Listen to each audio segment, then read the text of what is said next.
এই মাটিটার এত প্রেম, মাটির জন্য 30 লক্ষ মানুষ জীবন দিয়ে ফেলেছে মাটিটার জন্য। আর এই মাটিটাকে যে স্বাধীন করেছে তাগুতের হাত থেকে, শয়তানের হাত থেকে, মূর্তির হাত থেকে, মূর্তি পূজার হাত থেকে, সেই ব্যক্তিকে আমার নবী মুহাম্মদুর রাসূলুল্লাহ সাল্লাল্লাহু আলাইহি ওয়াসাল্লাম দুনিয়াতে এসে সারা পৃথিবীটাকে মসজিদ ঘোষণা দিয়েছেন। মুসা নবীর উম্মত মসজিদ ছাড়া নামাজ পড়তে পারতো না। বনী ইসরাইলের কোন নবীর উম্মত যেখানে মসজিদ সেখানে নামাজ, মসজিদ নাই নামাজ পড়ার অধিকার তাদের ছিল না। আমার নবী বলেন আমি কে জানো? আমি নবী দুনিয়াতে আসার সাথে সাথে সারা পৃথিবীতে আমার উম্মত নামাজ পড়ার অধিকার পেয়ে গেছে। সারা দুনিয়া আমার উম্মতের জন্য মসজিদ বানিয়ে দিয়েছি।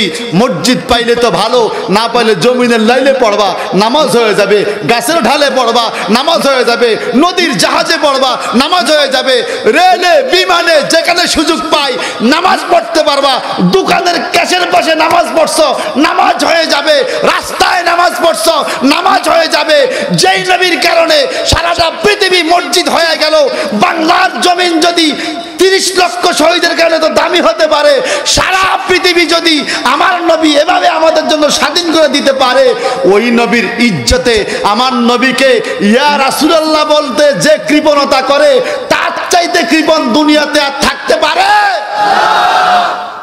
আল্লাহর হাবিব বলেন কিয়ামতের যেই কড়া লক্ষণ, এর মধ্যে একটা লক্ষণ হলো আখিরি জামানায় নফল ইবাদত লইয়া ঝামেলা হওয়ার পরে ফরজ ইবাদত লইয়া মতানৈক্য শুরু হবে, নামাজ নিয়ে মতানৈক্য শুরু হবে। একজনে বুকের উপরে, একজনে নাভির নিচে হাত বাঁধা নিয়ে ঝামেলা হবে। কেউ জোরে আমিন, কেউ আস্তে আমিন বলবে। এদের মধ্যে মীমাংসা করে দেওয়ার মতো বড় কোনো বিজ্ঞ আলেম খুঁজে পাওয়া যাবে না। বুঝবে এটা কিয়ামতের লক্ষণ। আপনাদের হবিগঞ্জ জেলায় নামাজ নিয়েও ঝামেলা হয় কি হয় না? জোরে বলেন। হয় হয়, যেটা আমরা বিগত 10-15 বছরও দেখি নাই এরকম ঝামেলা হতে, এখন শুরু হয়েছে। গভীর খেয়াল করে শুনুন, আল্লাহ পাক বলে ইয়া আইয়ুহান নবী, হে আমার নবী। এখন তাফসীর কাকে বলে? আমার দেশে এখন ঘরে ঘরে মুফাসসিরে কোরআন হয়ে গেছে।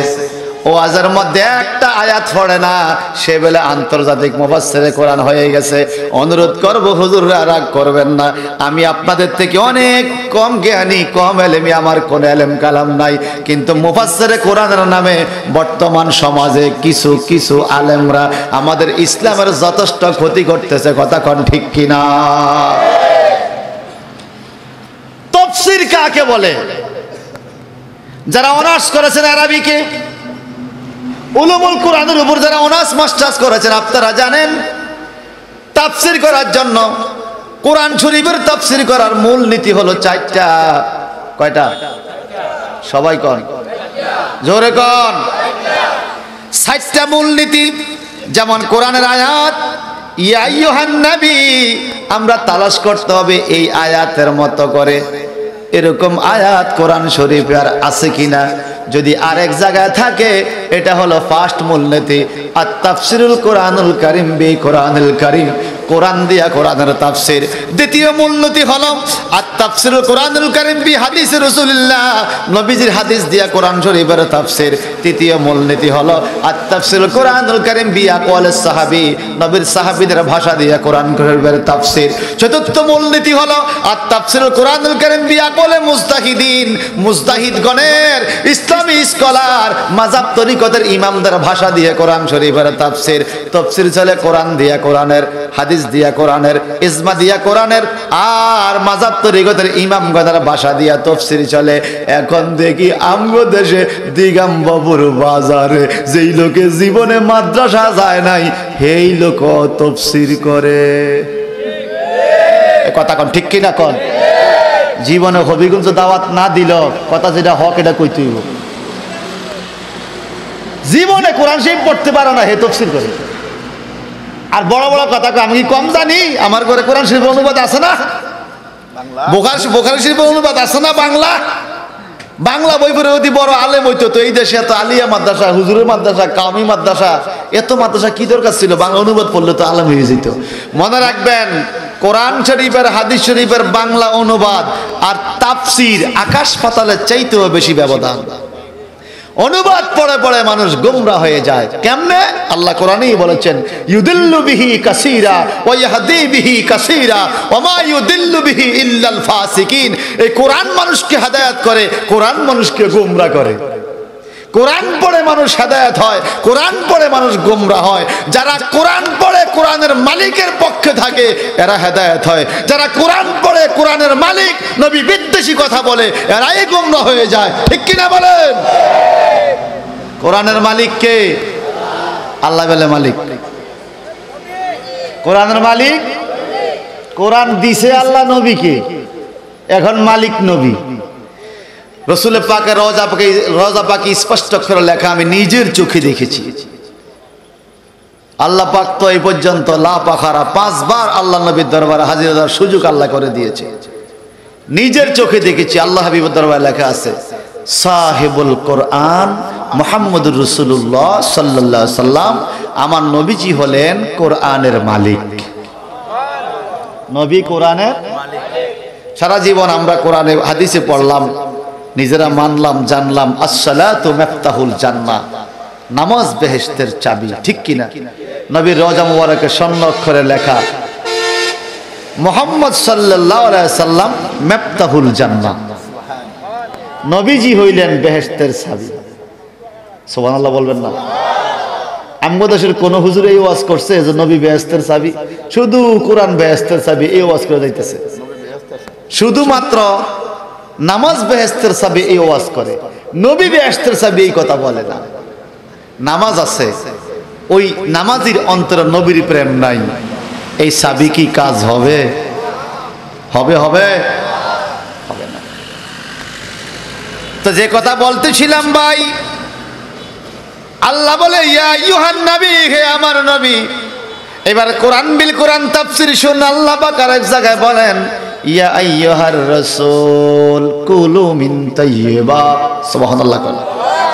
হে আমার রাসূল, তাহলে হে রাসূল, ইয়া নবী আল্লাহ এটা কোরআনে আছে, ইয়া আইয়ুহার রাসূল ইয়া রাসূলুল্লাহ এটা কোরআনে আছে। হুজুর আর কি আছে? আল্লাহ পাক বলেন, ইয়া আইয়ুহাল মুজাম্মিল ইয়া আইয়ুহাল মুদ্দাসসির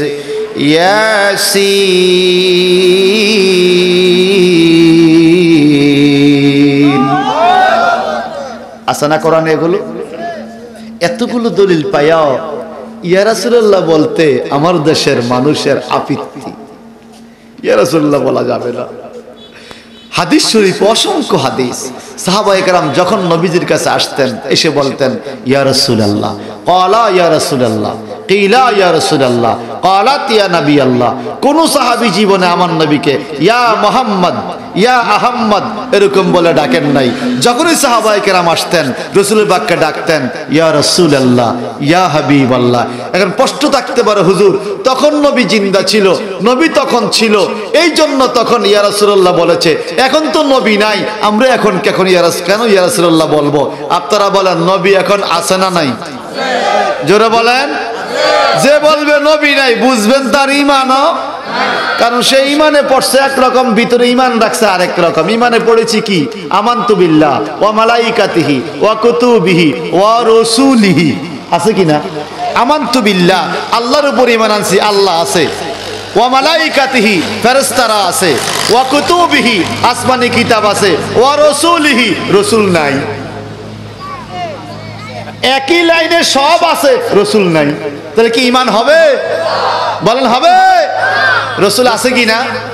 আচ্ছা, আমি স্বল্প সময়ের জন্য ধরলাম নবী নাই, তারপরেও ইয়া রাসূলুল্লাহ বলা জায়েজ হবে। হুজুর কিভাবে? কোরআন শরীফের নুজুল হইল খাস, হুকুম হইল আম। আমার কথাগুলো বুঝতে হলে একটু হলেও আরবি কথা বুঝতে হবে বাবা। নুজুল খাস না বুঝলে ওয়াজ বুঝবেন না, মুশতারেক মুআব্বাল না বুঝলে ওয়াজ বুঝবেন না। আর এই ওয়াজগুলো বর্তমানে স্টেজে না থাকার কারণে আমরা গোমরার দিকে চলে যাচ্ছি বাবা। মানুষ আমাদেরকে উল্টা পাল্টা কথাবার্তা বলে, আমাদের কিছু বুঝতেই দেওয়া হচ্ছে না। নুজুল খাস, খাস মানে নির্দিষ্ট ব্যক্তির জন্য নাজির হয়েছে, হুকুম আম, আম মানে ব্যাপক, কিয়ামত পর্যন্ত তার হুকুম থাকবে। যেমন আমার আল্লাহ বলেছেন আকিমুস সালাহ ওয়া আতুজ যাকাত।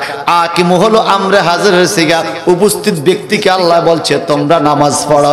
সাহাবায়ে কেরাম তখন ছিল আকিমু, তোমরা নামাজ কায়েম করো।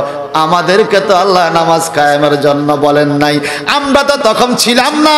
আমরা কোন দলিলে নামাজ পড়ি? ওই যে ফিকহবিদরা বলেছেন, নুরুল আনোয়ার কিতাবওয়ালা বলেছেন নুজুল খাস হুকুম আম, নির্দিষ্ট ব্যক্তির জন্য কোরআন নাজিল হয়, কিয়ামত পর্যন্ত তার হুকুম থাকবে। এরকম পুরা কোরআনটা হলো নুজুল খাস হুকুম আম। ইয়া আইয়ুহান নবী ইয়া আইয়ুহার রাসূল, এটা নুজুল হয়েছে কাম, খাস হুকুম হলো আম।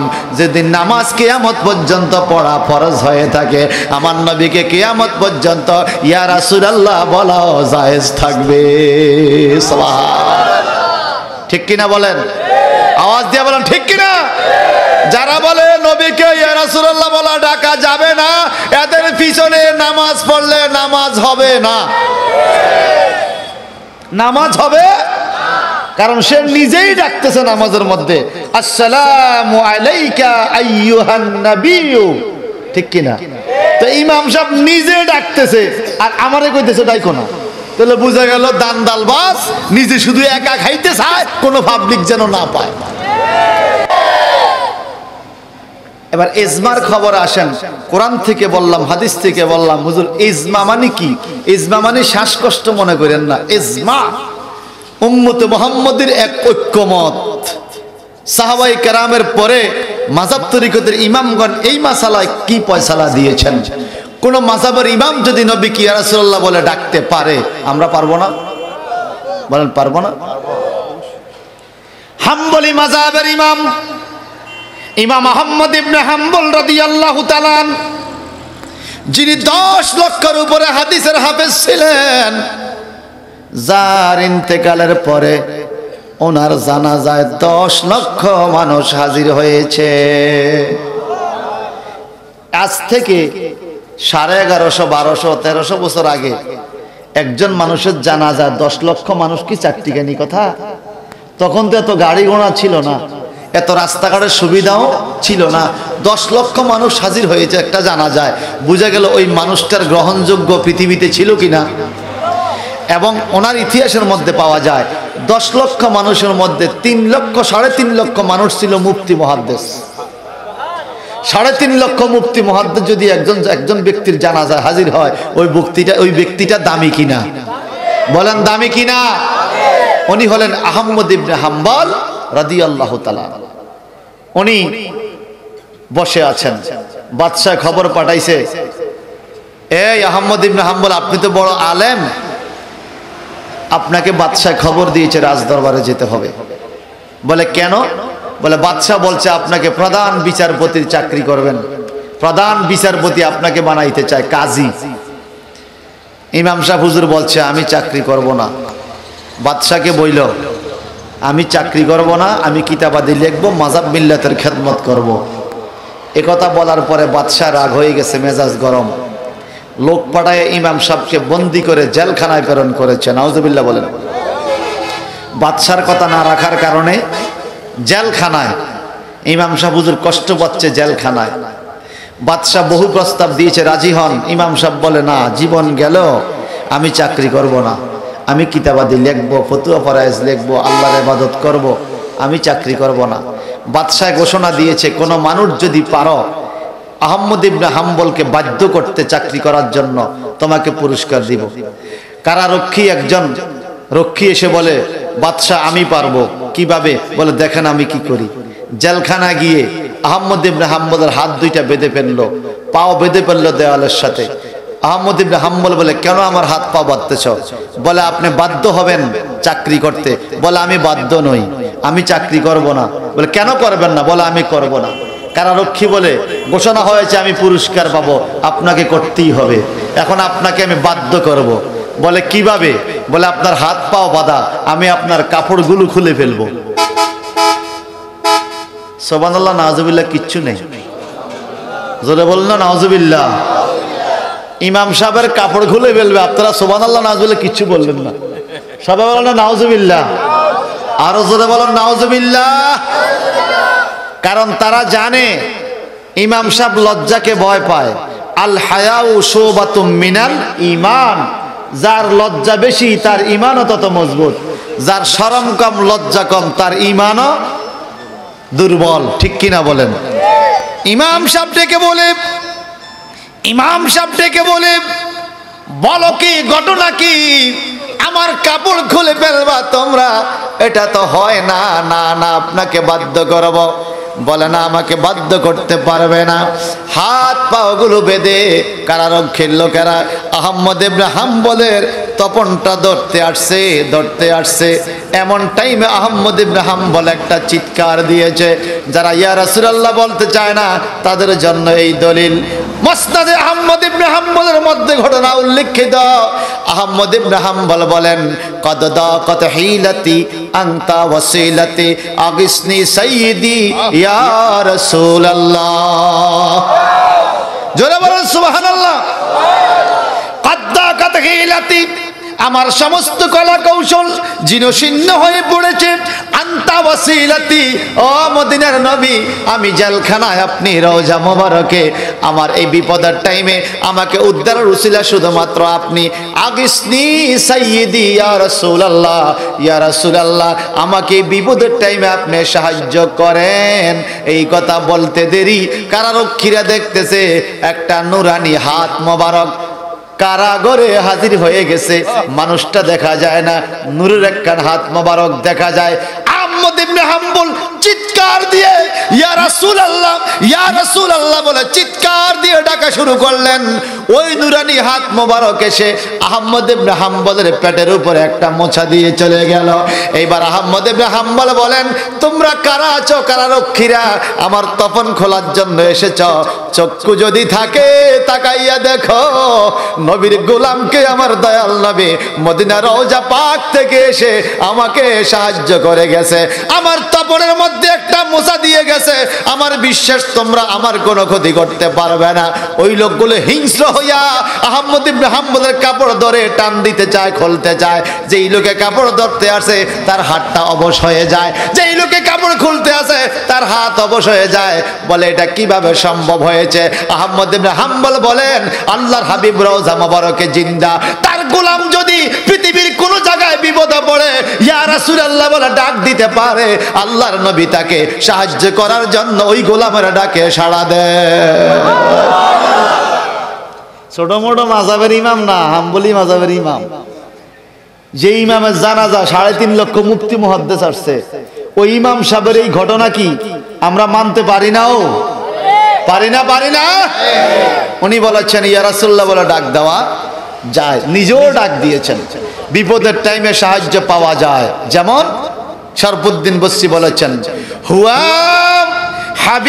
হাবিবুল্লাযী তুরজা শাফাআতুহু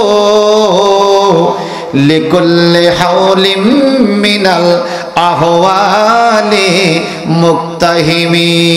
জোরে জোরে বলুন আল্লাহুম্মা সাল্লি আলা। আমাদের স্টেজে চা খাওয়া না, রং চাটা মিল হয় না।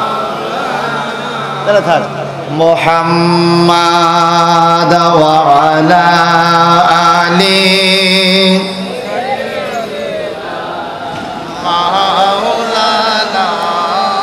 আর জোরে জোরে বলুন আল্লাহুম্মা সাল্লি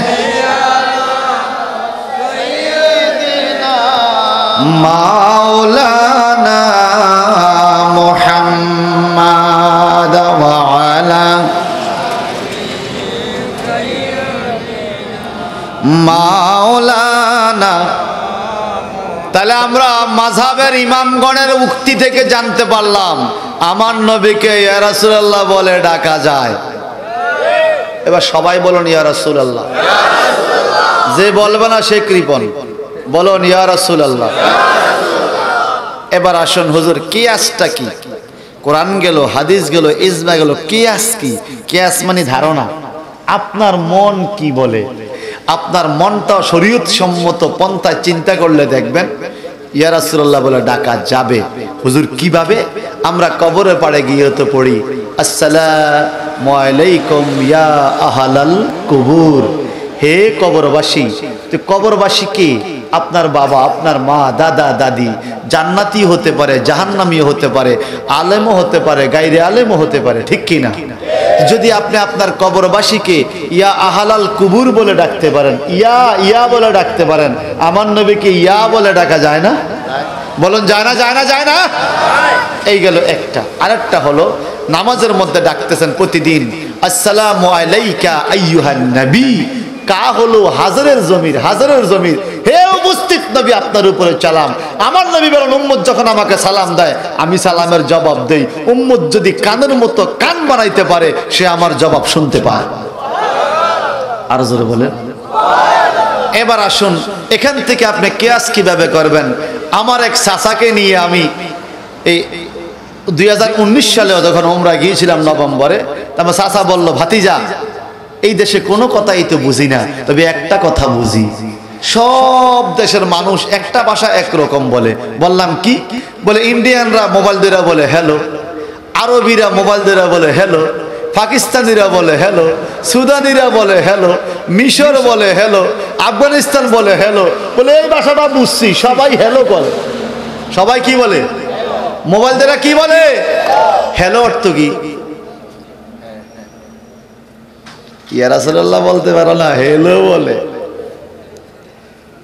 ইংলিশে হলো হ্যালো, আরবিতে ইয়া, বাংলাতে অহে। বাংলাতে অহে বা হে। হ্যালো বাবা, ইয়া আবাতি, হ্যালো ছেলে, ইয়া ইবনি, হ্যালো ওস্তাদ, ইয়া ওস্তাদি। বলেন না আপনারা হ্যালো হে? যদি বিজ্ঞান কম্পিউটার আপনার হ্যালো ইয়া শব্দটাকে পৃথিবীর কোটি কোটি কিলোমিটার দূরে বোঝাইতে পারে, কোরআন হাদিস প্রমাণ দিয়েছে। আশিক রাসূল ইয়া রাসূলুল্লাহ বলতে দেরি কোরআনী নেটওয়ার্কের সাহায্যে প্রেমের তারের মাধ্যমে রাসূলুল্লাহর কর্ণ কুহরে ইয়া রাসূলুল্লাহর ডাক পৌঁছে যাইতে পারে। আল্লাহু আকবার।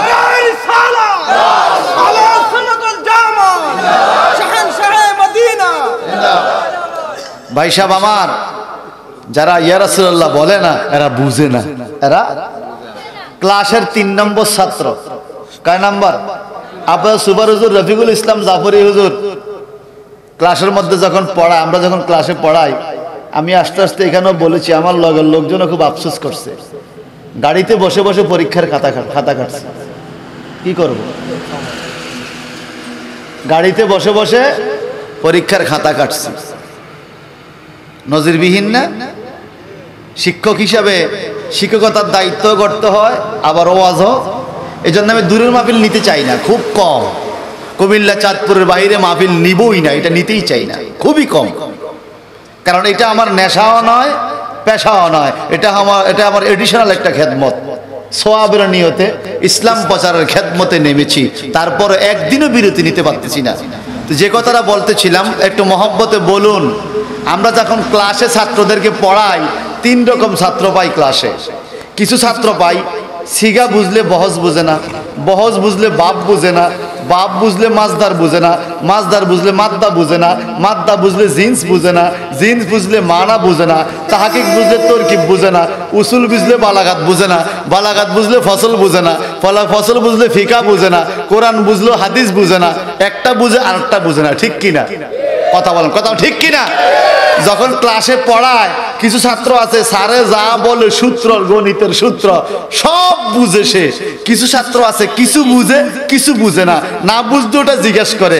আবার কিছু ছাত্র আছে সে যে আইসা বসছে স্যারের কিছু জিজ্ঞাসা না, ডাইনে বামও কিছু জিজ্ঞেস করে না। কারণ কি জানেন? সে কি যে বুঝে না এটাই বুঝে না। কথা কন ঠিক কিনা? কিছু ছাত্র আছে কিছু বুঝে কিছু বুঝে না, কিছু আছে ফুরে বুঝে, কিছু ছাত্র আছে কি যে বুঝে না ওটাই বুঝে না। যারা ইয়া রাসূলুল্লাহ বুঝে না, তারা কি যে বুঝে না সেটাই বুঝে না। ক্লাসের 3 নম্বর ছাত্র, যত বড় ডক্টরেট হক, মুফতি হক, মুহাদ্দিস হক, রাসূল বিদ্বেষী মনোভাব তার ভিতরে, এজন্য আমার রাসূলকে ডাকতে চায় না। কথা বলেন ঠিক না ঠিক? রাসূলুল্লাহকে যে ডাক দেয় না, তার মতো বখিল, তার মতো কৃপণ মানুষ এই পৃথিবীতে হতে পারে না, থাকতে পারে না। ঠিক কিনা বলেন? আমার দেশের মানুষ কত সুন্দর বলে, ইঞ্চি ইঞ্চি মাটি সোনার চেয়ে খাটে, নগদ রক্ত দিয়ে কেনা। ইঞ্চি ইঞ্চি মাটি সোনার চেয়ে খাটি, নগদ রক্ত দিয়ে কেনা। শত্রু বাহানাদার একটি কণাও তার কেড়ে নিতে কেউ পারবে না। কয়নি কথা কয় না? ইঞ্চি ইঞ্চি মাটি সোনার চেয়ে খাটি, নগদ রক্ত দিয়ে কেনা। শত্রু বাহানাদার একটি কণাও তার কেড়ে নিতে কেউ এটার এত প্রেম পারে না, পারে না। বকিল সে কৃপণ। আর আমার নবী বলছেন বকিল কোনদিন জান্নাতে যাবে যাবে না। ভাই সাহেব আমার, এবার জবান খুলে বলুন, আমার নবীকে ইয়া রাসূলুল্লাহ বলা যায়? কোরআনে আছে, হাদিসে আছে, ইজমাকে আছে, আছে বিবেকে আছে।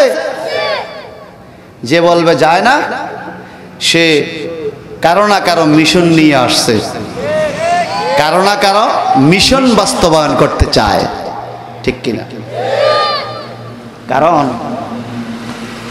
আপনি যদি অন্য একটা লোককে আপনার দলে আনতে চান, প্রথম পয়েন্ট হলো ওই লোকটা কাকে ভালোবাসে, ওই লোকটা কাকে পছন্দ করে, আপনি সেখানে হিট করতে হইব। আপনি তার বদনাম গাইতে, তুই যেই নেতার ভিজে ঘুরস, এই নেতা এই দোষ, এই দোষ, এই দোষ, এই দোষ, এই নেতা ভালো না। তখন সে আস্তে আস্তে আস্তে আস্তে আপনার দিকে চলে আসবে। আপনার নেতা ভালো না যখন প্রমাণ করতে পারবে। আমার দেশে যারা নবী বিদ্বেষী বলে কিছু বক্তা এমন হয়েছে, হা সি সি সি আস্তাগফিরুল্লাহ, আমার খারাপ লাগে এই কথা শুনতে। সব কিছু বাদ দেন, যদি আপনার কোনো ছাত্র যদি হুজুরকে বলে, হুজুর আপনার মুখে গন্ধ কয়, ব্রাশ করে আসেন, এটা কি ইজ্জত করলো না অপমান করলো? বলেন না। কোন শিক্ষক যদি ছাত্র বলে আপনার মুখে গন্ধ, দুর্গন্ধ, আপনি ব্রাশ করে আসেন, কোন ছাত্র যদি ওস্তাদকে বলে আপনার মুখে দুর্গন্ধ, ব্রাশ করে আসেন, এটা কি সম্মান না অসম্মান? জোরে বলেন। আমার দেশের কিছু বক্তা শায়েখ নামের বাটপার, শায়েখ নামের বাটপাররা বলে আমার নবীর মুখে দুর্গন্ধ ছিল, নবীর মুখে দুর্গন্ধ ছিল। আহারে আহারে, এই কথা বলার সাথে সাথে তার ইমামতি থাকতে পারে, তার টুপি থাকতে পারে, দাড়ি থাকতে পারে। যেই ভদ্রলোক এ কথা বলেছে, সাথে সাথে তার ইমানটা আছে না গেছে? জোরে বলে। এদেরকে যারা প্যাট্রোনাইজ করে, এদেরকে যারা সমাজে বাস্তবায়ন, সমাজে দাঁড় করানোর জন্য, এদের মিশনকে বাস্তবায়নের জন্য চেষ্টা করে, এদের ইমানও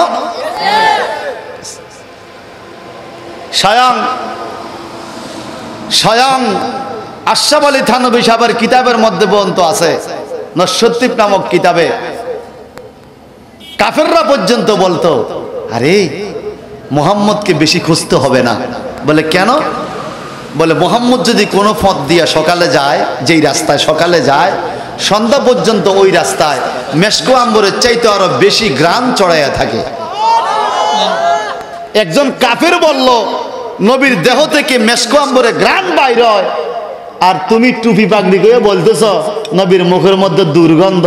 আমরা বুঝেছি, আমরা বুঝে গেছি, যেরকম একজন কর্মীকে তার নেতার কাছ থেকে আনতে হলে নেতার বদনাম গাইতে হয়, তুমি নিশ্চয়ই কারো না কারো মিশন বাস্তবায়নের জন্য আসছো। হয় ইহুদির মিশন হবে, না হয় খ্রিস্টানের, না হয় বৌদ্ধের, অর্থাৎ মুসলমান বিদ্বেষী কোন নেতার কর্মকে বাস্তবায়নের জন্য তুমি মানবরূপী শয়তান সেজেছ। না হলে আমার রাসূলের বদনাম স্টেজে বসে বলতে পারো না। ঠিক কিনা বলেন? আর আমার দেশের মানুষ এই বদনাম করার পরও তারা হাদিয়া দেয়, ঠিক কিনা? টাকা দেয়, হাদিয়া দেয়। নবীর বদনাম বলে তবুও কি দেয়? হাদিয়া দেয়। আমার মনে চায় আমার জুতারি একটু বেশি দামি, আর একটু কম হইলে এটা ব্যবহার করতাম। আপনারা কি কন? কি কন? সুন্নিদের ফুরান জুতারও দাম আছে, আর নবীর দুশ্মনের ইমান বেঈমানের চুল দাড়ি টুপিরও কোনো দাম। সুন্নি মুসলিমের পায়ের জুতারও দাম আছে, ঠিক কিনা? আওয়াজ দিয়ে বলেন।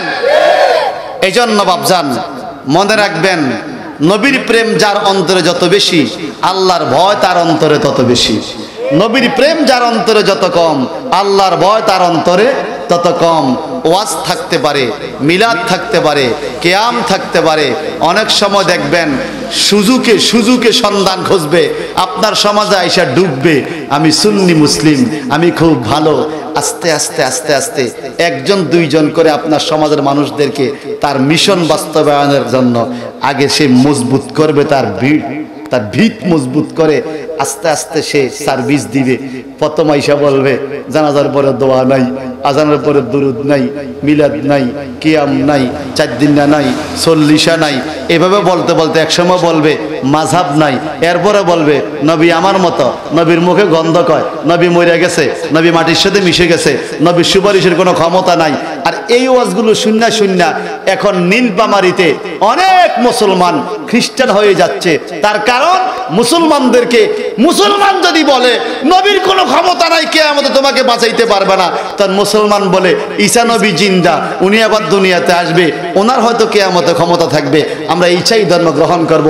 অনেক মানুষ নীলফামারীতে খ্রিস্টান হয়ে যাচ্ছে শুধুমাত্র শায়েখ নামক এই লোকদের রাসূলুল্লাহর বিরুদ্ধে বেয়াদবি করার কারণে, নবীর বিদ্বেষী কথা বলার কারণে।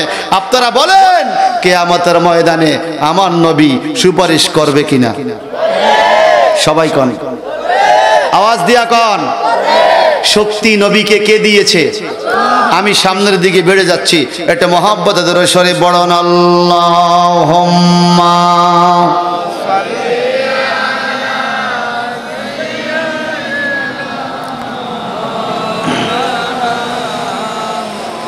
ওয়া আলা আলিহি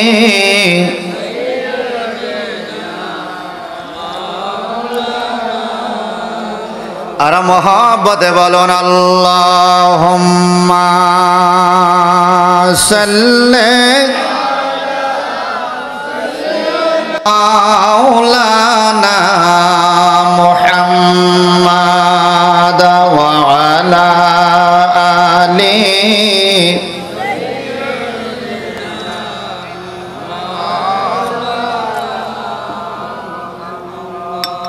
কি ভাই সাহেব, আপনারা 2-1 মনে উঠতেছেন, মাহফিল 12টার মধ্যে ইনশাল্লাহ শেষ হয়ে যাবে। আমি যে আয়াতে কারিমা নিয়েছি এই ঘটনাটা বলবো 10 মিনিট। প্রত্যেকটা আয়াত শান নজুলের কারণ আছে, কেন নাজিল হয় আয়াতে কারিমা শান নজুল জানতে হবে, তাহলে আর আপনি কখনো নবী বিদ্বেষী কথা বলবেন না। অনুবাদ জানে, শান নজুল জানে না, কোন আয়াত কোন কারণে নাজিল হয়েছে এই ঘটনা জানে না, এই জন্য উল্টা পাল্টা বলে, ঠিক কিনা বলেন? আল্লাহ পাক বলেন ইয়া আইয়ুহান নবী, হে আমার নবী। সবাই জোরে কোন ইয়া রাসূলুল্লাহ। এই কইছা কি সমস্যা? কি বাবা কি সমস্যা? এই কম বয়সে ডায়াবেটিস ধরছে নাকি?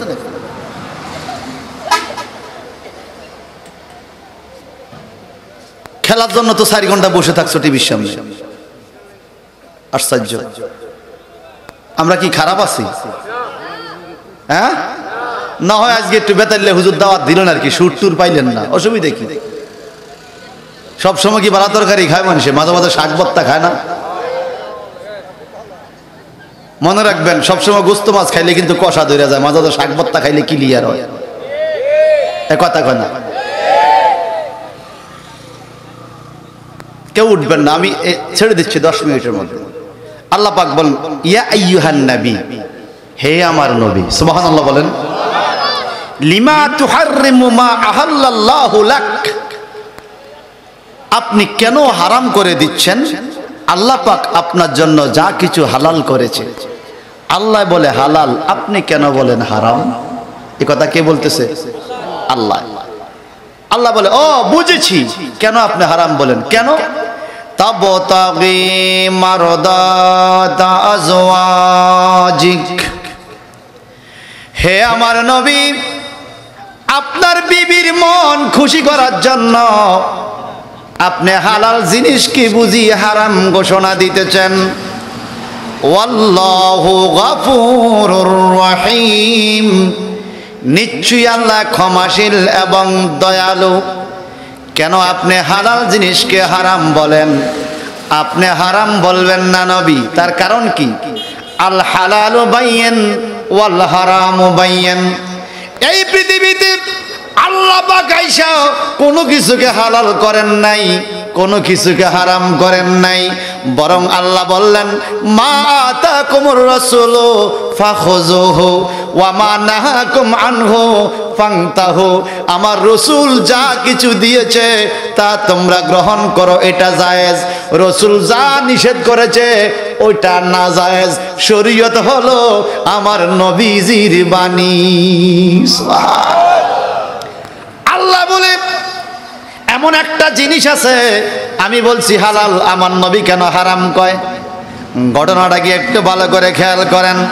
আমার আল্লাহ তাবারাকা তাআলা বলেন ওয়াইজ আসাররান নাবিয়্যু ইলা বাদি আজওয়াজি হাদিসা ফালাম্মা নাব্বাত বিহি ওয়া আযহারাহু আল্লাহু আলাইহি عرف بعضه وعارض عن بعض فلما نبأها به قالت من أنبأك هذا قال نبأني العليم الخبير।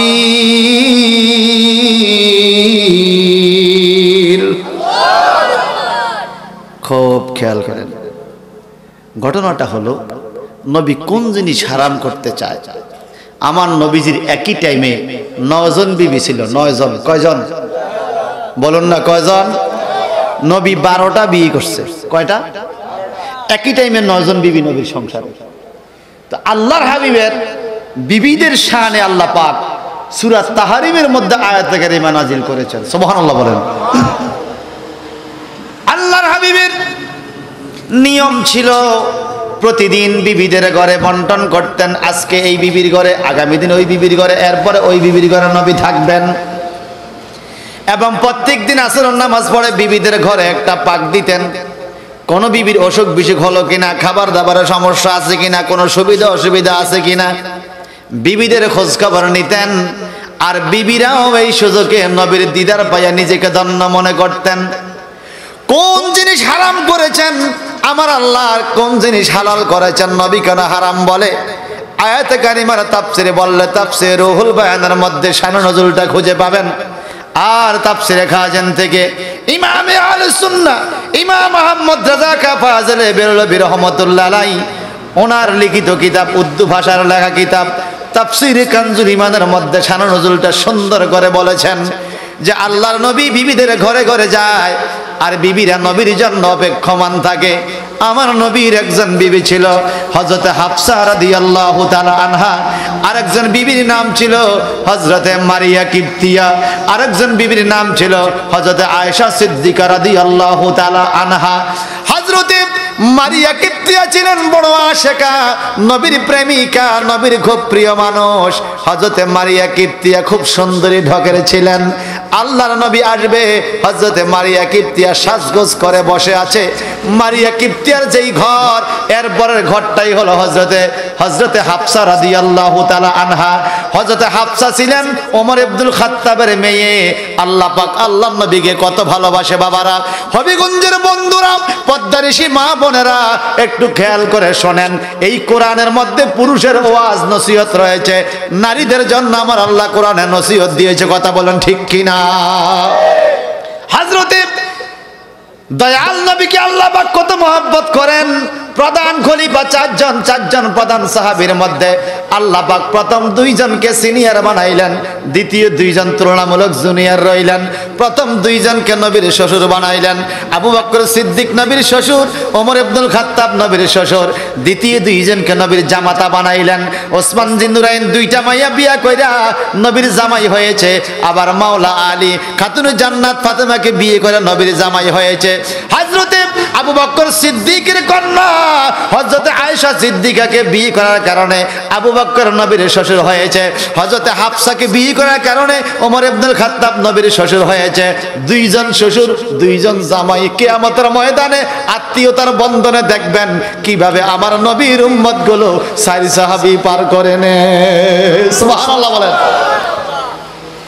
হযরতে হাফসা রাদিয়াল্লাহু তাআলা আনহা মাতার চুলগুলো আশ্রাইলেন, নবী আসবে। সুবহানাল্লাহ বলেন। মাতাল চুলগুলো আশ্রাইলেন, একটু কাপড় পরিধান করলেন, ভালো মানের কাপড় পরিধান করে নবীর জন্য অপেক্ষমান, নবী আসবে। তার কারণ আম্মা আয়েশা সিদ্দিকা জানেন আমার নবী ঘোষণা দিয়েছেন কোন স্বামী যদি ঘরের বাইরের থেকে ঘরে যায়, যেমন আজকে আপনারা যখন বাড়িতে যাবেন, কোন স্বামী যদি ঘরের বাইরের থেকে ঘরে যায়, ঘরে যাইয়া যদি তার ঘরটাকে পরিপাটি দেখে, বিবির সৌন্দর্য দেখে, বিবির মাথার চুলগুলো আচ্ছানো থাকে, পরিপাটি কাপড় পরিহিত দেখে, যদি বিবিকে দেখতে সুন্দর লাগে, স্বামী যদি বিবির সৌন্দর্য দেখে একটা মুস্কি হাসি দেয়, স্বামীর মুস্কি হাসি দেওয়ার সাথে সাথে ওই বিবির জীবনের সগীরা গুনাহগুলো আল্লাহ মাফ করে দিবে। জোরে বলবেন না সুবহানাল্লাহ। আজকে আপনাদের হবিগঞ্জের মানুষগুলো, দিগম্বর বাজার এলাকার মানুষগুলো, মহিলারা বাড়িতে গেলে হয়তো মুস্কি হাসি দিবে আর আপনাকে ধরবে। হুজুর ওয়াজ করে গিয়েছে সাজগোজ করলে সুন্দর দেখা গেলে মুস্কি হাসি দিলে নাকি গুনাহ মাফ হবে।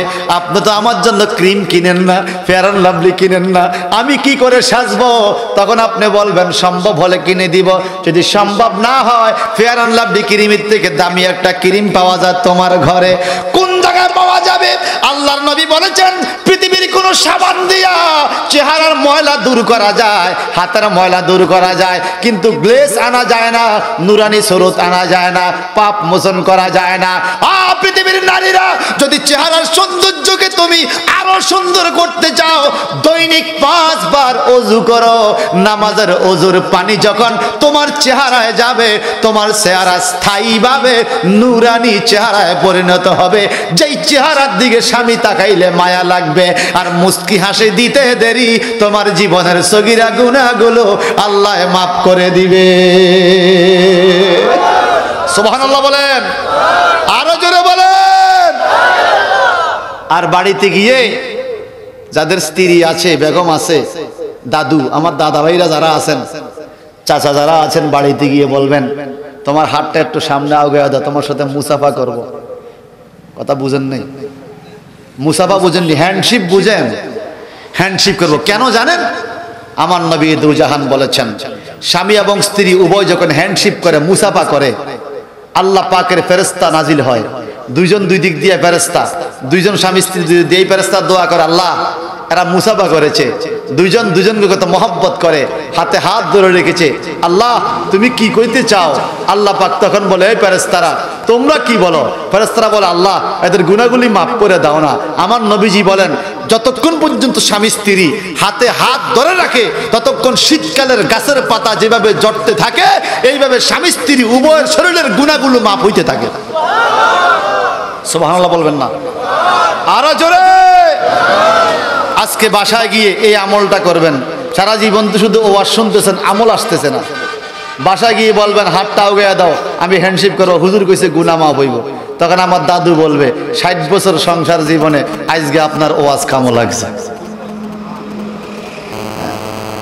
ঠিক কিনা বলেন? দরকার আছে কিনা? দরকার আছে কিনা? আমার দেশের কপাল পড়া বাঙালি নিজের বিবির হাতে ধরতে সম্ভব হয় না, গার্লফ্রেন্ডের হাত ধরে রাস্তা দিয়ে হাঁটে। গার্ল বলে আবার ফ্রেন্ড হয়, বয় বলে আবার ফ্রেন্ড হয়। নাউজুবিল্লাহ বলেন। জিনা ব্যভিচার উন্মুক্ত হয়ে গেছে। আমার নবী বলেন কিয়ামতের যেই কটা আলামত, এর মধ্যে একটা আলামত হলো জিনা প্রকাশ, ওয়াকসারুজ জিনা, জিনা প্রকাশ হয়ে যাবে, জিনা ব্যভিচার বেড়ে যাবে। বলেন আমাদের সমাজ এক সময় মা বোনদেরকে দেখতাম, একজন পুরুষ দেখলে লম্বা ঘন্টা দিয়ে রাস্তার পাশে গিয়ে দাঁড়াতো, ছাতিটা ধরতো যেন কোনো মানুষ তাকে না দেখে। এখন কি আর সেই পরিবেশ আছে? এখন যদি কোনো মহিলা রাস্তায় ভাবে দাঁড়ায় ঘন্টা লম্বা করে ছাতা দিয়ে, বলবে এটা অসামাজিক, পরিবেশ বুঝে না। ঠিক কিনা? গ্রাম্য মহিলা, পরিবেশ বুঝে না। ঠিক কিনা বলেন? এখনকার যুগের মহিলারা হয়ে গেছে digital women's. Digital women's, digital নারী। রাস্তাতে তো সরেই না।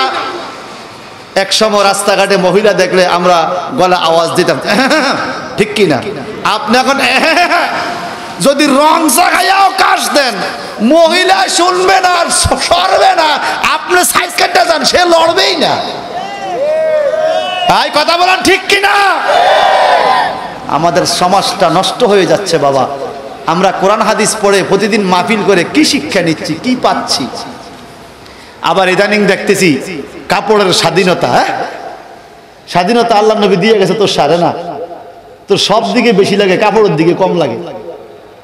কথা বুঝেন নাই? মহিলাদের সব কিছু বেশি লাগে, কাপড় বেলে কম লাগে। অথচ আমার নবী বলছে মহিলার কাপড় 5টা। কয়টা কাপড়? না কাপড় কয়টা?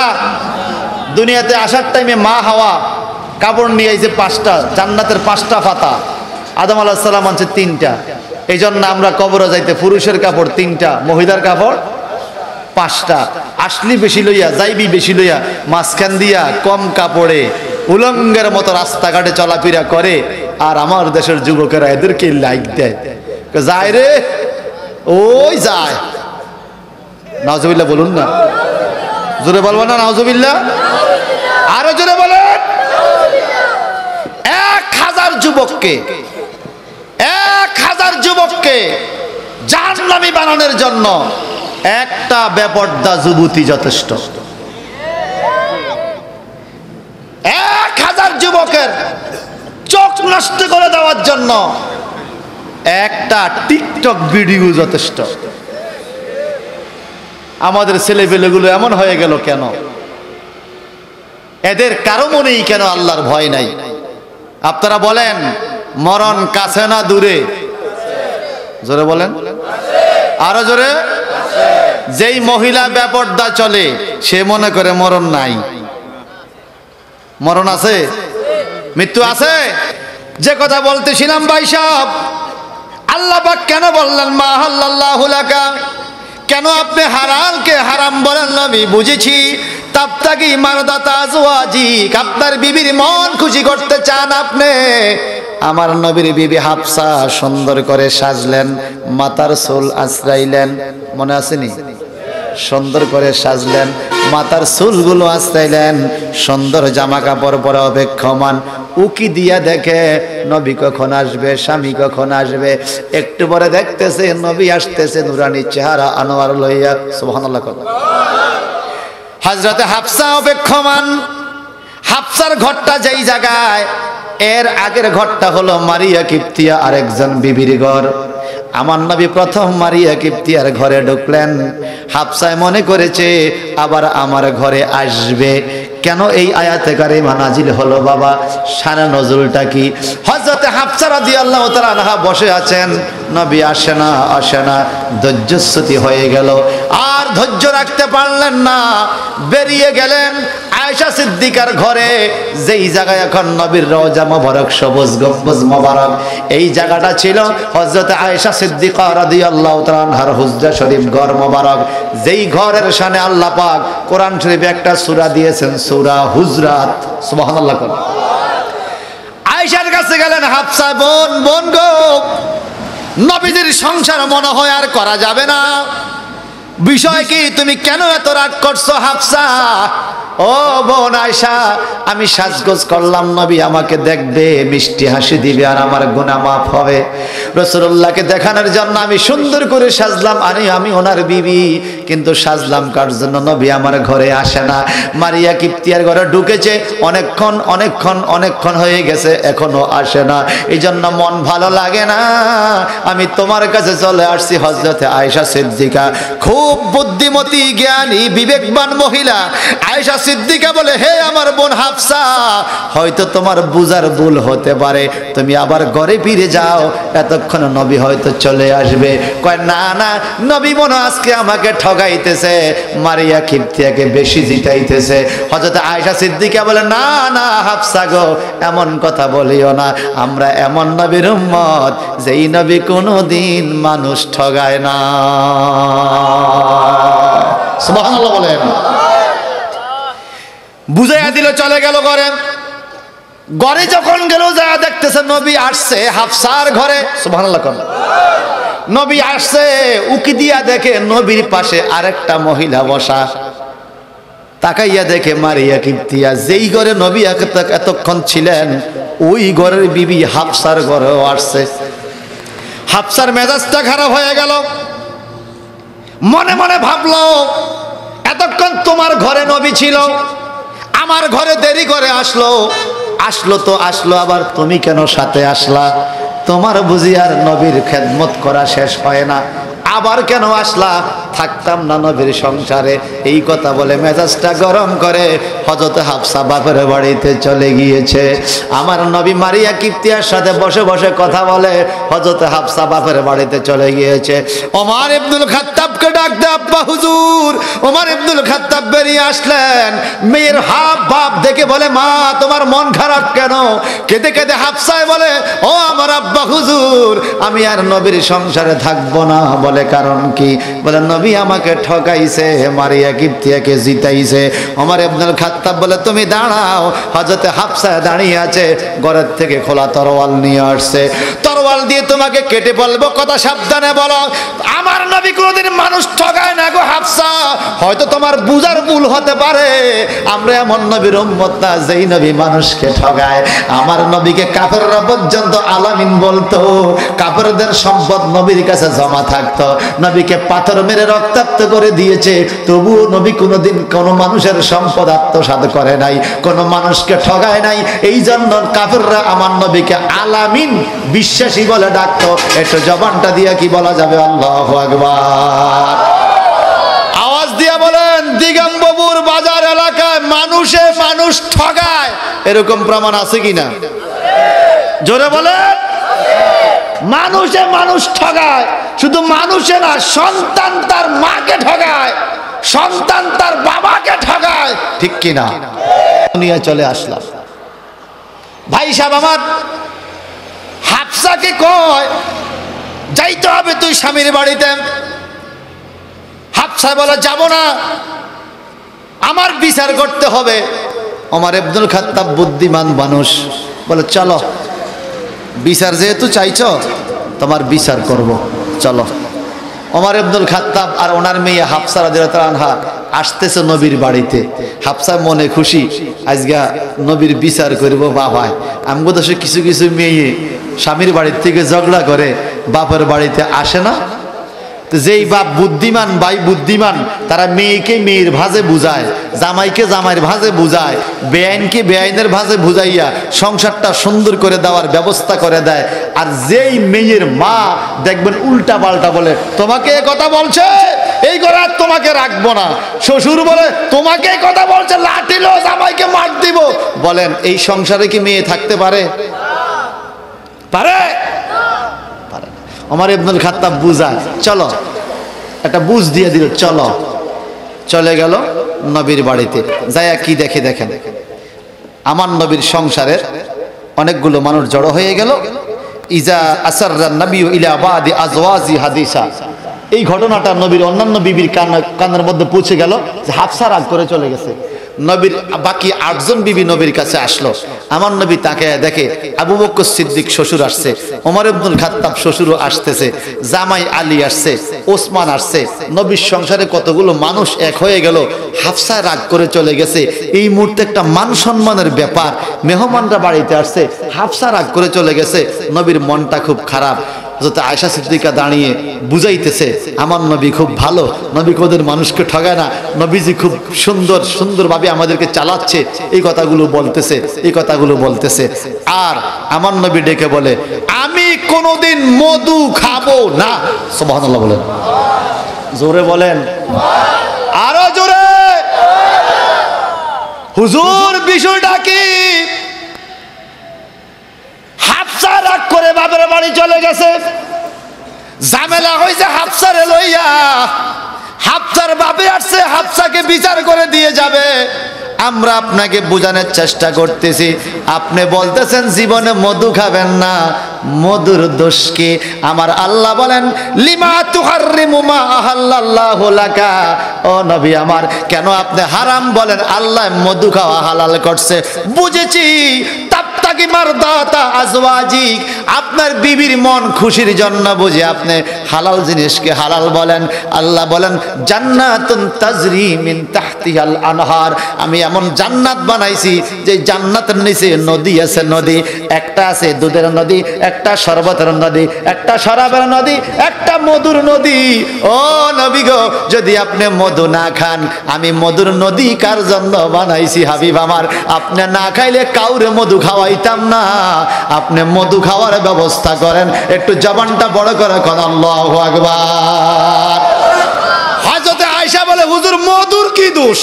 সুবহানাল্লাহ করে বলে তোমরা ঘরের মধ্যে আলোচনা করেছো, হাফসা রাগ করে চলে গেছে, একজন আরেকজনের সাথে আলোচনা করেছো, কারণটা কি? এত কথা কেন? আমার নবীর সংসারে এটা ঝগড়া নয়, মনে রাখবেন। নবীর সংসারে বিবিদের মধ্যে এটা ঝগড়া হয় নাই, এটা একটা সিস্টেম চালু করছে আমার আল্লাহ। একটা সিস্টেম করাইয়া কিয়ামত পর্যন্ত স্বামী স্ত্রীর মহব্বতের আর সতীনে সতীনে মহব্বতের ভালোবাসার একটা সূরা আল্লাহ নাজিল করবে। এটা হলো আল্লাহর ইচ্ছা।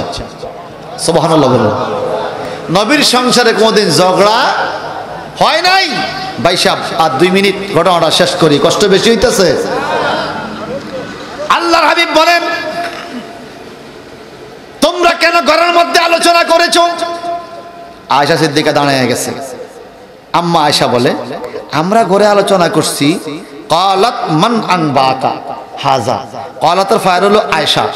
আম্মা আয়েশা বলে মান আনবাকা হাযা, হুজুর আমরা 8 জন 9 জন বিবি ঘরে কথা বলছি, আপনি কেমনে জানেন? আপনি তো মসজিদে ছিলেন, আমরা বিবিরা কি কথা বলছি আপনি জানেন কেমনে? যারা নবীর ইলমে গায়ব মানো না, আল্লাহর দোহাই মনোযোগ দিয়া শুনেন।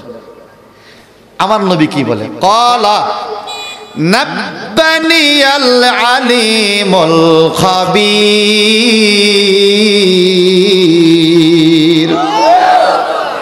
আয়েশা গো,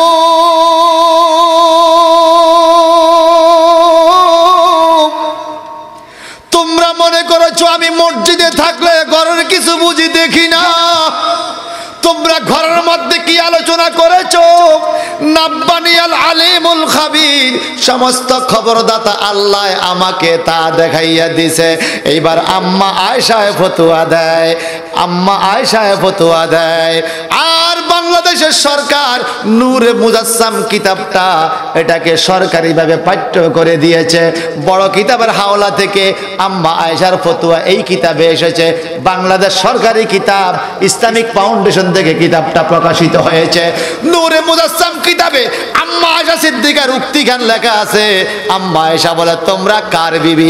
আমি আয়েশা এমন নবীর বিবি, আমার নবী কাছে যেমন দেখে দূরে তেমন দেখে, ডাইনে যেমন দেখে বামে তেমন দেখে, আলোতে যেমন দেখে আধারে তেমন দেখে, সামনে যেমন দেখে পিছনেও তেমন দেখে।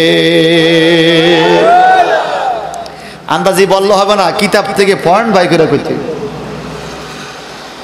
হুজুর নবী হইল মসজিদে, আয়েশা হইল ঘরে, কেমনে জানলো? সুবহানাল্লাহ করলাম। আমার নবী সামনে যেমন দেখে পিছনেও তেমন দেখে। নবীর এই ক্ষমতা দিছে কে? আমরা কি সামনে যখন পিছে তেমন দেখি? না না। আমার গাড়ির ড্রাইভার ভাইয়ের নাম হলো নুরুল ইসলাম। নুরুল ইসলাম ভাই, বারে বারে আপনি গ্লাসের দিকে তাকান কেন? গ্লাসের মধ্যে কি? ভাই বলে এটা লুকিং গ্লাস। লুকিং গ্লাসে কি খবর? কয় সামনের দিকে তো আমি দেখি, লুকিং গ্লাসে কি আছে? এটা পিছনের ঘটনা। আমার পিছনের রাস্তা ক্লিয়ার আছে কিনা, গাড়ি কাউকে সাইড দিতে হবে কিনা, পিছনে কেউ আমাকে মেরে দেয় কিনা, অর্থাৎ পিছনের ইতিহাস সব সামনে এই গ্লাসে হাজির করে দিয়েছে। বাইশা সাহেব আমার শপিং মলে গেলাম, আমি কি কি মাল নিলাম, সামনে আসার পরে স্লিপ ধরায় দিছে, হুজুর আপনার এই বিল। বললাম আমি কি কি নিলাম আমার খাসিতে, আপনি তো এখনো জানলেন না। বলে ওই দেখেন ক্যামেরার দিকে, আপনি সাবান নিয়েছেন, রেকর্ড হয়ে গেছে সাবানের দাম 60 টাকা। আপনি ক্রিম নিয়েছেন, রেকর্ড হয়ে গেছে ক্রিমের দাম 200 টাকা। আপনি তৈল নিয়েছেন, রেকর্ড হয়ে গেছে তৈলের দাম 1000 টাকা। আপনি দেখলেন কেমনে? আমি তো 10 তলা উপরে মালগুলো নিয়েছি, আপনি তো নিচতলায়। ওই লোকটা বলে হুজুর তাকায় দেখেন CC camera, CC camera. Looking গ্লাসে কয় আমি পিছের ঘটনা সামনে আনি, সিসি ক্যামেরা কয় সামনে পিছনে ডাইনে বামে উপরে নিচে যেদিকে যাইবা সকল তথ্য আমি একটা মেশিনের সামনে হাজির করে দিতে পারি। আমার হবিগঞ্জের শিক্ষিত বাবারা, বিবেকবান বন্ধুরা, বিবেকের কাছে প্রশ্ন রেখে গেলাম, যদি একটা সিসি ক্যামেরায় একটা লুকিং গ্লাসে সব কিছু আপনার সামনে হাজির করে দিতে পারে, কোরআনী নেটওয়ার্কের সাহায্যে আমার নবীর সামনে আমার আল্লাহ তামাম জগৎটা হাজির করতে পারে কি পারে না? পারে। এই জন্য আমার নবী বলছেন সারাটা পৃথিবী আমার হাতের তালুর মতো, আমি দেখি এবং দেখিতে থাকিব ইলা ইয়াউমুল কিয়ামত। সুবহানাল্লাহ বলেন। এখন দেখেন আপনার দলের কোন নেতাকে যদি পাওয়ার দেওয়া হয়, আপনি খুশি? আমার নেতা, আমার এমপি সাহেব মন্ত্রী হয়ে গেছে, মিনিস্টার হয়ে গেছে, স্পিকার হয়ে গেছে, খুশি না? আর যদি আপনার দলের এমপি স্পিকার না হইয়া অন্য এমপি হয়, রে দূর, স্পিকার হইলে কি হইব, রাষ্ট্রপতি হইলে কোনো মানুষ না, কারণ সে আপনার দলের না তো, ঠিক কিনা? এখন আমার নবীর আল্লাহ ইজ্জত দিয়েছে, ওয়ারাফানা লাকা যিকরাক। সুবহানাল্লাহ। ওয়ারাফানা লাকা যিকরাক তাফসীর ইমাম জালালউদ্দিন মহল্লি বলেন, আল্লাহ পাক বলে বিয়ান তাজকুরা মা যিকরি, বিয়ান তাজকুরা মা যিকরি। হুজুর শুধু আমার জিকির না, বিয়ান তাজকুরা আপনার জিকির চলবে, মা যিকরি আমি আল্লাহর জিকিরের সাথে। কোন জায়গায়? ফিল আজানে ওয়াল ইকামতে ওয়াল খুতবাতে ওয়া তাশাহুদে ওয়া গায়রিহা। আমার নাম আছে আজানে, আপনার নাম নাই, এই আজান হবে না। খুতবাতে আমার নাম আছে, আপনার নাম নাই, এই খুতবা হবে না। ওয়াল ইকামতে আমার নাম আছে, আপনার নাম নাই, ইকামত হবে না। ওয়া তাশাহুদে আত্তায়াতু নামাজে আমার নাম আছে, আপনার সালাম নাই, নামাজ হবে না। ওয়া গায়রিহা যেই কোনো কাজে আমার নাম আছে, আপনার নাম থাকবে। আমি আছি, আপনি আছেন, এটা কারেক্ট আছে। আমি আছি, আপনি নাই, কারেক্ট নাই, কারেক্ট নাই। আপনার ইজ্জত আমি এত উপরে তুলেছি, চিৎকার দিয়ে বলেন আল্লাহু আকবার। আমার নবীকে এই ক্ষমতা দিয়েছে কে? আর এই ফতুয়া যিনি দিয়েছেন, ওয়ারাফানা লাকা যিকরাকের এই ফতুয়া যিনি দিয়েছেন তাফসীরে জালালান শরীফের লেখক ইমাম জালালউদ্দিন মহল্লি, উনি আমার আপনার মতো লোক নয়। উনি বলেন রাআইতুন নাবিয়্যা সাল্লাল্লাহু আলাইহি সাল্লাম 30 মাররাতান ফি হায়াতি। I saw my prophet sallallahu alaihi wasallam in my life in condition of sleeping 30 times for writing of the tafsir of the holy Quran. Who is tafsir? Is tafsir জালালান শরীফ।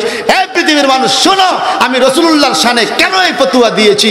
আমি ইমাম জালালউদ্দিন মহল্লি কোরআনুল কারীমের তাফসীর লেখার কারণে আমার হায়াতে জিন্দেগিতে আমার নবীকে 30 বার স্বপ্নে দেখেছি। আরো জোরে বলেন কতবার? 30 বার। যিনি নবীকে স্বপ্ন দেখছে, ফতুয়া ঠিক আছে নি? ভুল ফতুয়া দিলে কি এতবার দেখে? আর এই কিতাবটা তো কামি মাদ্রাসার কিতাব, জালালান শরীফ কামি মাদ্রাসা জালালান ক্লাসের কিতাব, আবার আলিয়া মাদ্রাসা ফাজলের ডিগ্রি ক্লাসের কিতাব। সুবহানাল্লাহ বলেন। অর্ধেক লিখে উনি ইন্তেকাল হয়েছে, আবার ওনার ছাত্র ইমাম জালালউদ্দিন সিউতি বাকি অর্ধেক লিখে ফেলছে। এই জন্য কিতাবের নাম তাফসিরে জালালাইন। একজন জালালউদ্দিন মহল্লি, একজন জালালউদ্দিন সিউতি, দুইজনের লেখার কারণে কিতাবের নাম হচ্ছে জালালাইন, মানে দুই জালালের তাফসীর। সুবহানাল্লাহ বলেন। ওস্তাদ দেখেছে 30 বার, ছাত্র কি বলে? রাআইতুন নাবিয়্যা সাল্লাল্লাহু আলাইহি সাল্লাম 75 মাররাতান ফি হায়াতি। I saw my prophet sallallahu alaihi wasallam in my life 75 times.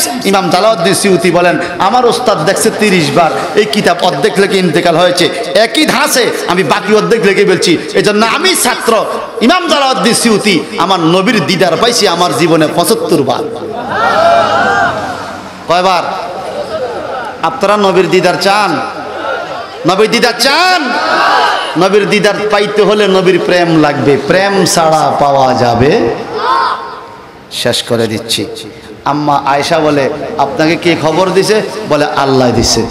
এখন সবাই চলে আসলো, আমার নবী দাঁড়িয়ে বলে, জীবনে মধু খাবো না। বলে মধুর কি দোষ? সুবহানাল্লাহ। মধুর কি দোষ? মধু খাবেন না কেন? বেজাল হইছে হাত ছাড়া লইয়া এই কথা কন, মধু খাবেন না কেন? আমার নবী কয়, যত বেজাল মধুর বেজাল। ঘটনাটা কি? আম্মা উম্মে মারিয়া কিপ্তিয়া জানে আমার নবী মধু পছন্দ করে, মধু খুব প্রিয় জিনিস, মধু খুব ভালো জিনিস। একটা বর্তনের মধ্যে লইয়া নবীকে একটু মধু দিছে। মারিয়া কিপ্তার ঘরে যাওয়ার পরে নবীজি মধুটা খাইছে, ভালোভাবে মধুটা খাইছে। মধু খাইতে একটু সময় লাগেনি? মধু খাইতে সময় লাগেনি? দেখবেন মধু নাই, এরপরে লাগাইলে একটু ভাল লাগে, আর একটু ভাল লাগে, শেষ মোছাবা ভাল লাগে। এটা মধু তো, ঠিক কিনা? তো আমার নবী কখনো খানা অপচয় করতেন না। আমরা তো অর্ধেক খাই অর্ধেক ফালাই দিই। এই খানার খবর শোনেন, কোন মানুষ যদি প্লেটের খানা পরিপূর্ণ ক্লিয়ার করে খায়, নষ্ট না করে, অপচয় না করে, এই প্লেটটা আল্লাহর কাছে দোয়া করে, আল্লাহ তোমার বান্দা আমার উপরে রেখে তোমার দেওয়া রিজিক ভালোভাবে খেয়েছে, নষ্ট করে নাই, এই রিজিকের দ্বারা তার পেটে যেন কোনো রোগ না হয়। এই প্লেট দোয়া করে, সুবহানাল্লাহ বলবেন না? আর আমরা কি করি? ডিজিটাল সিস্টেম, অর্ধেক খাইয়া অর্ধেক ফালাইয়া দিই। অপচয়কারী শয়তানের ভাই, ঠিক কিনা? খাইতে না পারলে আরেকজন দিয়ে দিবেন। হুজুর আরেকজন কি খাবে? খাবে না কেন? আপনি যারা সৌদি আরব বসে যায় দেখেন, বিয়ের খানার মধ্যে বোন তো 4-5 জন 8-10 জন মিললে এক প্লেটের মধ্যে খায়। সুরুল মুকমিনি শিফাউন, এক মুমিন যদি খাইয়া অর্ধেক পালায়া যায়, বাকি অর্ধেক আপনি খাইলে নবীজি কইটা শেফা, রোগের ওষুধ। সুবহানাল্লাহ বলেন না? আর আমার ডিজিটাল সিস্টেম শুধু ফালায়া দেয়, নষ্ট করে। ভাই সাহেব আমার মধু খাইতে গেল, মধু খাইতে সময় লাগছে। এই সময়টা আম্মা হাফসার সহ্য হয় নাই, দেরি হয়ে গেছে। হাফসার রাগ করে বাবার বাড়িতে গেছে। তো আমার নবী কয়, আমি মধু খাইতে যাই দেরি হয়েছে, যদি মধু না খাইতাম দেরি হতো না। দেরি না হলে হাফসা রাগ করে বাবার বাড়ি যাইতো না। হাফসা রাগ করে বাবার বাড়ি না গেলে আজকে এই দরবার হইতো না। যত দোষ সব মধুর দোষ। এই জন্য আল্লাহ, আমি কইলাম জীবনে আর মধু খাইতাম না। আল্লাহ কয়, ইয়া আইয়ুহান নবী লিমা তুহাররিমু মা আহাল্লাল্লাহু লাক, হে আমার হাবিব, মধু খাওয়া হালাল করছে, আপনি হারাম কইেন না, মধু খাইবেন। এখন আমার নবী কয়, মধু খাইতে একটা শর্ত আছে। মধু খাইতে হলে শর্ত আছে। কি শর্ত? আমি এই বিবি 9 জন সব তালাক দিয়ে দিব। 9 জন বিবি তালাক দিয়ে দিব। বিবিরা কয়, খাইছে, আমি পুরো তালাক দিয়ে দিব। রাসূল পাক এত রাগ হইছে, ইবনে মাজাহ শরীফে হাদিস আছে, নবী যখন রাগ হইতেন, আহমাররাত আইনাহু, নবীর চোখ মুবারকগুলো লাল হয়ে যেত। সুবহানাল্লাহ বলেন। এত রাগ? হ্যাঁ রাগ। বিবি কয়জন? 9 জন। 9 জন বিবি বলে, নবী যেহেতু কইতেছে আমগরে ছাইরা দিব, জামুগা, আমরা 9 জন একদিকে আয়। 9 জন এক জায়গায় যাইয়া এক হইছে। আপনি যেহেতু যাইতে বলতেছেন, আমরাও জামুগা, আমরা দেখবো এই বয়সে আপনার বিবি হয় কে। সুবহানাল্লাহ বলেন। আর নবীর সংসারে দারুণ একটা ঘটনা, এটা ঝগড়া না, এটা মহব্বত। মারহাবা কন। আমাদের দেশে মাঝে মাঝে কিছু কিছু বিবি স্বামীদেরকে টাইট দেয়, নাট টাইট দিতে চায়, ঠিক কিনা কন? এখন 9 জন বিবি এক হইয়া গেছে, নবীর বিরুদ্ধে না, একটু হেকমত যে দেখি নবী কি কয়, আমরা 9 জন জামুগা চাই, নবী কি কয়, আল্লাহ পাক কি বলে। যাইবা গা? হ্যাঁ, আল্লাহ বলে দেখেন, আসাম রাব্বুহু ইন তাল্লাকাকুন্না আইয়ুবদিলাহু আজওয়াজান খায়রাম মিনকুন্না মুসলিমাতিন মুমিনাতিন قانتات تائبات عابدات سائحات سيبات وأبكارا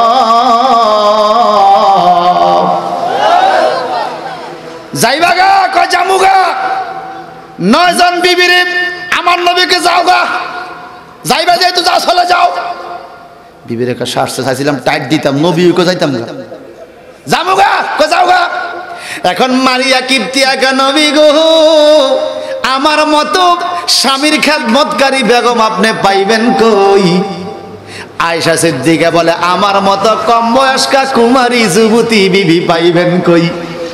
হাফসা ডাইকা বলে আমার মতো সুন্দরী রূপসী পাইবেন কই।